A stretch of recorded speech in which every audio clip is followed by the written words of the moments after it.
Dėkui, ponas pirmininkė. Nuo kadencijos pradžios ALDE grupės vardu domiuosi ES agentūrų veiklos rezultatais.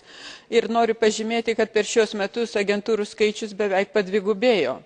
Nors mūsų pranešėjas pasakė daug kritinių pastabų dėl agentūrų darbo, tačiau reikia pasakyti, kad palyginus su praėjusiais metais yra pastebimi teigiami pokyčiai. Padidėjo jų darbo skaidrumas, demokratinė atskaitomybė, nes įgyvendintas mūsų parlamentinis pasiūlymas, kad agentūrų darbas būtų vertinamas atitinkamų komitetų.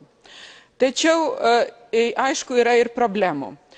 Kalbant apie tas problemas, visų pirma, mums reikėtų nuspręsti, kokia yra agentūrų vieta ES valdymo sistemoje. Kaip aš minėjau, agentūrų skaičius labai didėja ir daug kas kaltina mus, kad ir parlamentas kartais pats laikosi tos nuomonės, kad tai yra netiesioginis būdas padidinti biurokratijos skaičių.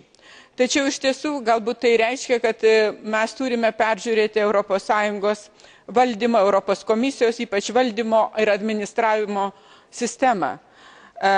Dabar yra įgyvendinama eilė iniciatyvų, kaip patobulinti šią sistemą. Matyt, mes turėtume kalbėti apie radikalesnę reformą ir tai turėtų teigiamą rezultatą ir įvestų skaidrumo tiek į agentūrų darbą, tiek į komisijos darbą. Dėkui, ponas pirmininkė.